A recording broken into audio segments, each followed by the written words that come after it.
Mesdames et messieurs, très heureuse de vous retrouver dans cette édition du journal sur FM Télévision. Mesdames et messieurs, bonsoir et bienvenue. Tout de suite, le journal. Prospective, mesdames et messieurs, merci de la...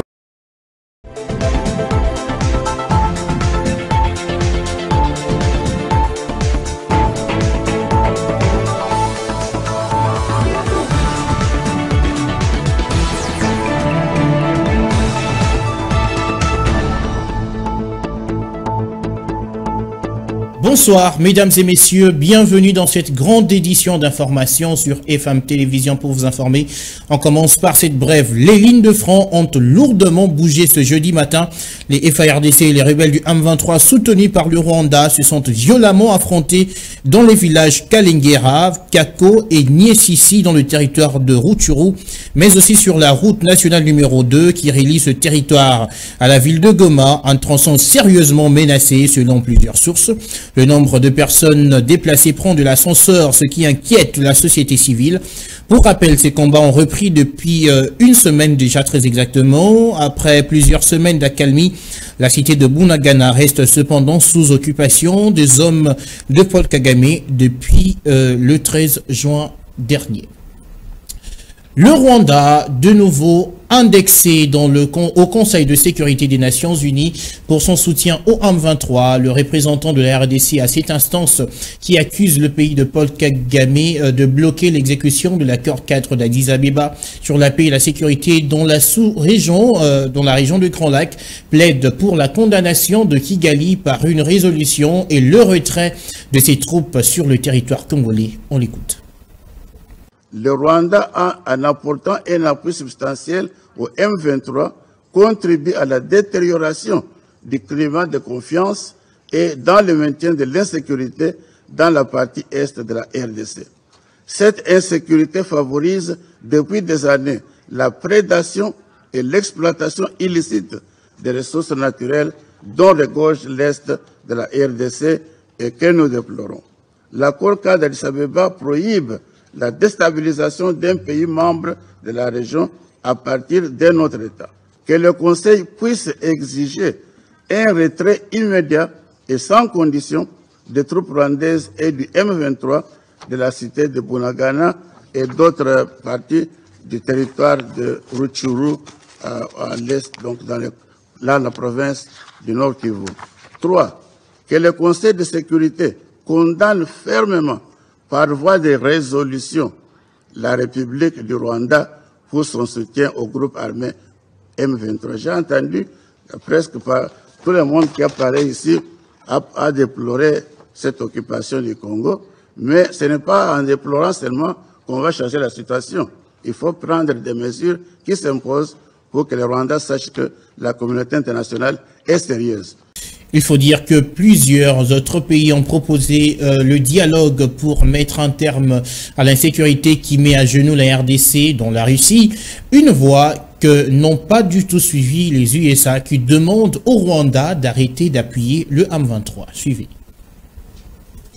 La stratégie régionale de l'ONU pour le Grand Lac est un moyen important pour apporter la paix à la région. Nous nous félicitons d'utilisation par l'envoyé spécial de ses bons offices pour générer un appui international au processus de Nairobi. Malgré ces efforts, la situation humanitaire et sécuritaire dans la région des Grands Lacs reste extrêmement préoccupante. Les attaques de groupes armés, y compris le IL, la RDC, Codeco, le M23, ont tué plus de 2000 civils cette année. Cette violence est inacceptable. Les États-Unis appellent les groupes armés à cesser leurs assauts contre les populations les plus vulnérables de la RDC. Nous appelons également les acteurs étatiques à stopper leur appui à ces groupes, y compris les forces de défense rwandaises et leur aide au M23. La MONUSCO reste essentielle pour apporter la paix à l'est de la RDC et la région. Elle mérite notre appui complet. Elles aussi ont connu des pertes alors que la situation sécuritaire se dégrade, y compris la mort d'un soldat de la paix pakistanais le mois dernier dans une terrible attaque. Nous apportons nos condoléances à la mission au Pakistan et aux familles des soldats de la paix.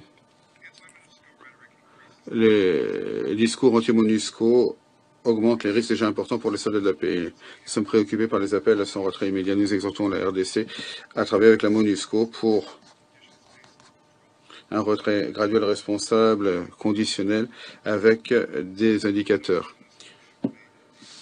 Personne ne pourrait dire que la MONUSCO doit rester à jamais en RDC, mais elle a une tâche importante qui est conforme aux intérêts de l'ensemble de la région des Grands Lacs, protéger les civils, perturber les réseaux illicites et aider à stabiliser la gouvernance et les institutions sécuritaires. Les États de la région, en bilatéral comme à travers la CAE, ont également déployé des soldats pour faire face à l'insécurité croissante dans l'est de la RDC. Alors que ces efforts avancent, il est impératif qu'ils n'aggravent pas une situation déjà tendue. Vous le savez, les rebelles ougandais des ADF ont ôté la vie à 7 personnes à Maboya, à Beni, dans la province du Nord Kivu, il y a quelques jours. Une attaque parmi tant d'autres décriée par le pape François, qui déplore en même temps la mort de la sœur Sylvie, qui fait partie des personnes tuées. Le souverain pontife l'a déclaré mercredi dans le cadre de ses audiences publiques à la basilique Saint-Pierre. Suivez. Nous sommes horrifiés par les événements qui continuent à ensanglanter la RDC. J'exprime ma ferme condamnation contre l'assaut inacceptable qui a eu lieu ces derniers jours à Maboya, dans le Nord Kivu, où ont été tuées des personnes non armées et une religieuse travaillant dans le domaine de la santé. Nous prions pour les victimes et leurs familles, ainsi que pour la communauté chrétienne, pour les habitants de cette région qui ont été longtemps épuisés par la violence.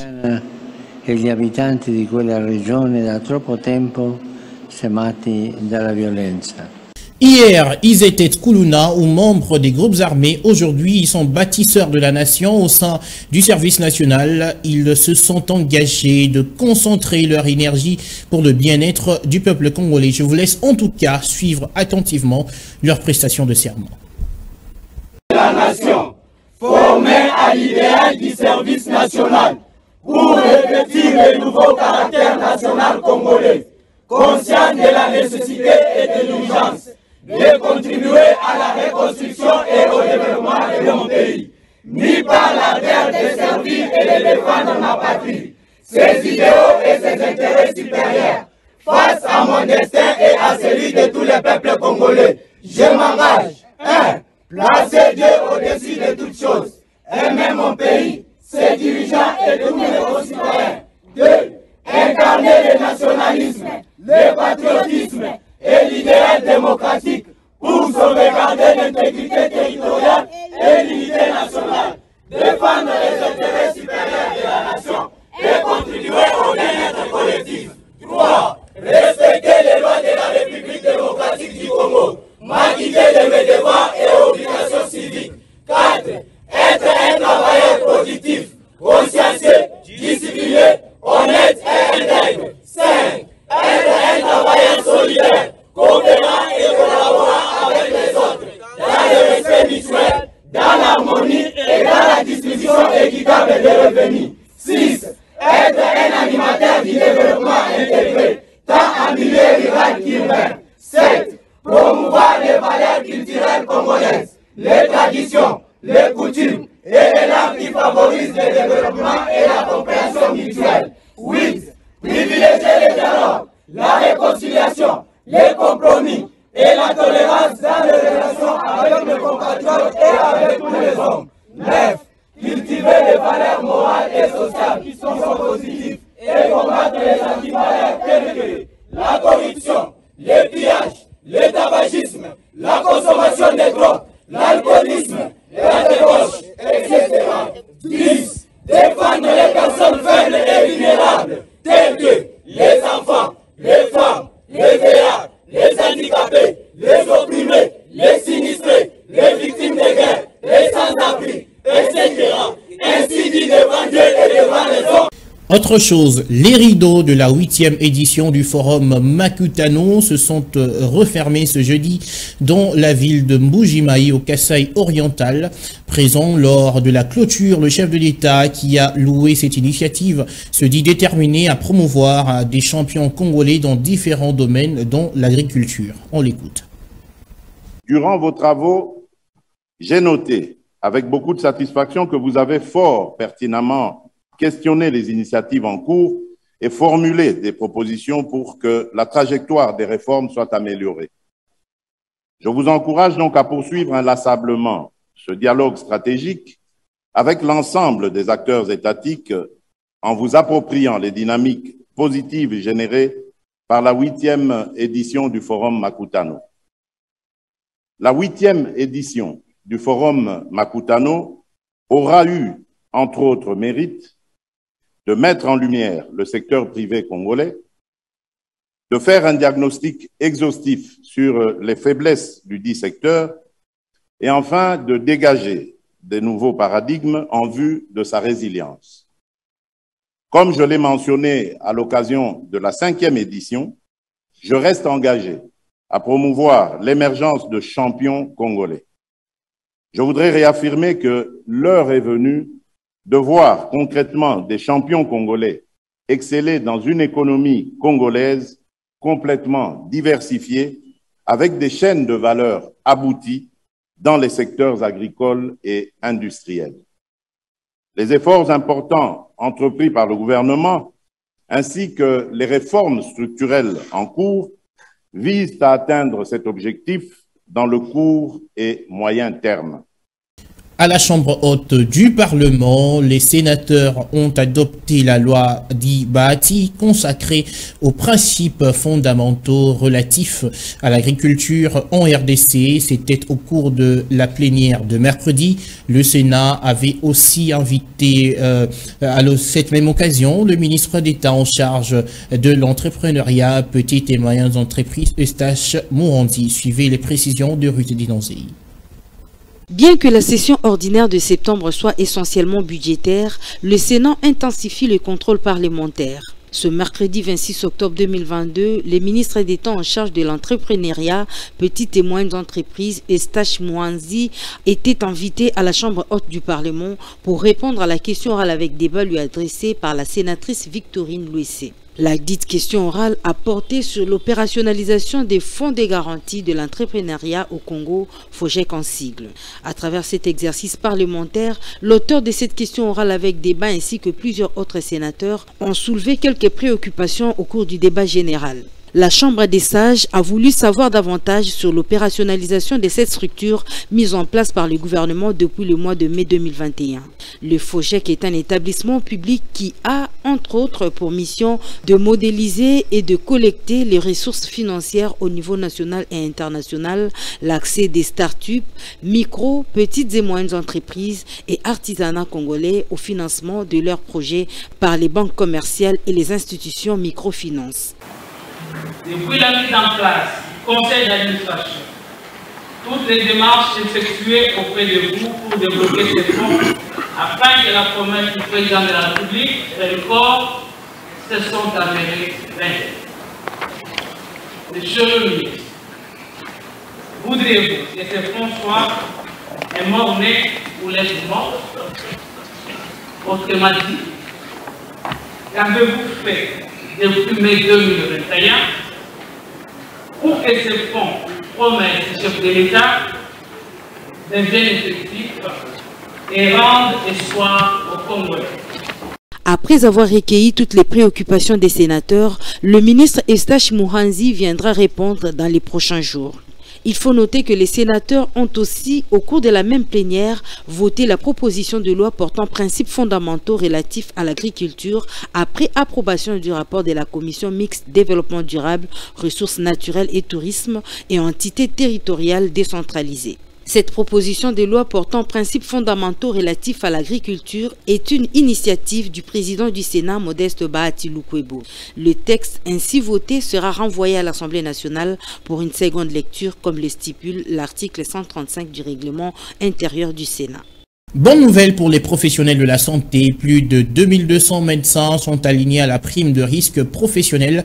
En ce mois d'octobre, le ministère de la Santé, qui l'a annoncé mercredi, veut honorer justement les engagements du gouvernement congolais au sujet de revendication des professionnels de ce secteur. Annie Ankole. Selon la cellule de communication du ministère de la Santé publique, Hygiène et Prévention, cet alignement, comme l'a précisé le ministre de la Santé, Jean-Jacques Bungani, concrétise l'un des engagements qui ont été pris par son ministère au nom du gouvernement lors de l'atelier des travaux du Bibois 2 sur l'harmonisation de l'enveloppe salariale et l'alignement à la prime des risques de médecins, infirmiers, administratifs et autres professionnels de la santé, des services publics et l'État, tenue du 6 au 10 octobre dernier. Il s'est de préciser que toutes les démarches ont été effectuées en bonne et due forme par le secrétariat général à la santé publique, hygiène et prévention qui a transmis les listings au ministre du Budget pour la faisabilité. Cette nouvelle traduit la volonté du gouvernement Samalou Kondé qui s'est résolument engagé à satisfaire et surtout à améliorer les conditions sociales des professionnels de la santé. Elle répond également aux avantages et mécanismes en salaire de 1000 médecins sur proposition de l'admission sous statut de 13 364 médecins. Cet alignement à la prime des risques constitue une avancée significative dans le processus de la réactivation des avantages sociaux de toutes les catégories professionnelles de la santé en RDC, lit-on dans la dépêche. Par rapport aux avantages accordés aux médecins, la même source rapporte que 5400 médecins ont été alignés à la prime des risques dont le paiement est réparti de la manière suivante. 1600 en 2021, 1600 au T4/2022 et 2200 au T4/2022. Culture à présent, Céléo Scram va-t-il se produire au stade IMCA de Kasavubu ce 29 octobre? L'artiste musicien n'avait pas déposé aucun document à la maison communale de Kasavubu et n'avait pas non plus saisi les responsables de IMCA. Les trois parties ont tablé sur cette question ce jeudi dans une tripartite tenue au cabinet de travail du bourgmestre Jean-Claude Kadima. Reportage Lionel Ngolo et Florent Kita. Concert ou pas en date du 29 octobre au stade IMCA, c'est la question qui se pose plusieurs fans de l'artiste musicien Céléo Scram. En raison de mettre tout au clair, tripartite a eu lieu ce jeudi entre le numéro 1 de la commune de Kalamou, JC Kadima, je citais, l'artiste musicien Céléo Scram et le gestionnaire du stade IMCA. En croire le bourgmestre de Kalamou, il n'a jamais reçu un document certifiant le concert de l'ancien musicien des Maisons-Mères en date du 29 octobre prochain. Mais jusqu'à preuve du contraire, il est 12h53. La commune n'a rien reçu comme document. Même venant de la ville, même venant de l'administration de l'orchestre Céléo, qui nous informe que nous allons jouer ces 29. Jean-Claude Kadima a par ailleurs demandé à l'artiste musicien et toute son administration de respecter la procédure, c'est-à-dire écrire au gouverneur pour avoir l'autorisation. Pourrait, j'ai dit au conditionnel, jouer ce samedi, mais à la condition qu'il respecte la procédure administrative. Au sortir de cette réunion, Céléo Scram a exprimé sa confiance et rassure tout de même qu'il sera en concert ce samedi et comme prévu. Le samedi et ceux qui concernent aux alatés, je crois que mon condamné qui a reçu la nièce pour na billet à Batukoyo, parce que ma billet n'a pas pour rembourser les banques. Mais l'adversaire a toujours peur. Rappelons qu'en cette même date du 29 octobre, l'autre artiste musicien congolais, Fally Ipupa, va se produire au stade des marchés de la Pentecôte. Culture toujours, il avait réalisé le monument de Tien Tshisekedi, mais il n'a toujours pas reçu son paiement. L'artiste sculpteur Jupson Chiluka, qui dénonce que la paternité de son œuvre d'esprit lui soit volée, invite le chef de l'État à s'impliquer personnellement pour qu'il soit rétabli dans ses droits. Cet artiste plasticien est l'invité de l'entretien du journal. Il répond à nos questions. Suivez donc un extrait.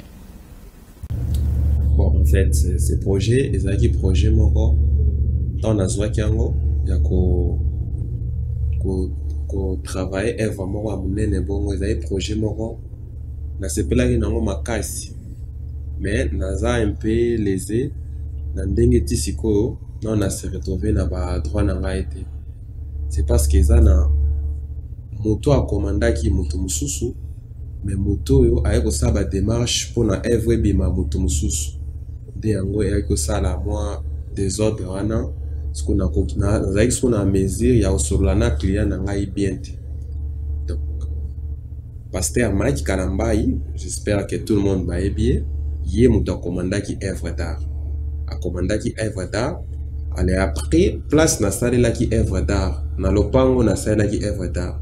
Mukolo lopango aye ko entamer démarche pour abimisa œuvre. Abimisi yango aki offrir yango na maison civile sans pourtant qu'on constater qu'on constatiser biso nanga moko artiste na Pasteur Maïka. Yangonde nazo senga la chef de l'État ameka ko soutenir biso ba petites et moyennes entreprises parce que na réaliser na immortaliser papa naï. Voilà, l'entretien du journal s'est à retrouver juste après cette édition d'information. En clôture, en société, la route du village Lutendele, située dans la commune de Yafoula, est dans un état de délabrement très avancé. Une situation qui empêche les usagers de ce quartier de bien répondre à leurs préoccupations et cause énormément beaucoup de problèmes parallèles à la population de ce coin du pays. Lionel Ngolo et Torres Atibou pour le reportage. Dévisagé, dégoûtant et défectué, voilà les mots pour décrire l'état ignoble de la route du village Lutendele dans la commune de Mongafula. Une situation qui a duré, confortant même la population de ce coin de la capitale à beaucoup de difficultés, surtout après la pluie qui occasionne l'augmentation du prix des transports et tant d'autres. Dès que vous êtes au niveau des Mboudi vers le Tendele et que vous voyez la pluie directement, vous avez peur parce que les prix du transport augmentent sur les champs. Suite au mauvais état de la route, du coup, les prix de la moto passent de 2000 à 3000 francs. Si vous n'avez rien, vous risquez de faire marche à pied.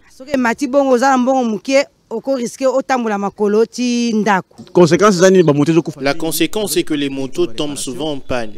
Et puis ils sont tentés d'augmenter le prix de la course parce qu'ils souffrent énormément. Malgré cette souffrance, les Kinois de Lutendele gardent espoir. La route, par exemple, on a vécu ici il y a longtemps, on ne fait que promettre. Il paraîtrait qu'on a déjà mis un pancarte là-bas qu'on a commencé la route. Du reste, nous continuons à espérer et à voir ce qui est en train d'être réalisé lentement et sûrement. Quoi dire de plus face à cette situation? Les habitants du village Lutendele comptent sur l'État, à l'instar de ce monsieur qui profite de l'occasion pour adresser un message au gouvernement. J'ai toujours suivi, il y a beaucoup qui ont déjà donné des messages. Les autorités savent ce qu'ils sont en train de faire. Ils n'ont qu'à voir. Il ne faudra pas qu'ils puissent se borner ou encore penser limitativement à la grande cité, à la grande ville, nous aussi. Ils puissent tourner les regards à nous et c'est presque ça ce que je peux dire. Je ne leur demande pas beaucoup. Tout l'espoir d'un peuple repose désormais sur les autorités compétentes afin de trouver des solutions immédiates. Et voilà, c'est la fin de cette édition d'information sur FM Télévision. Merci à tous de nous avoir suivis.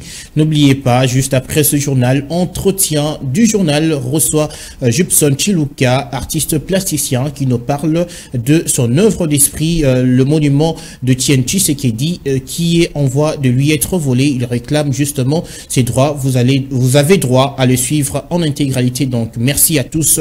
Prenez donc rendez-vous.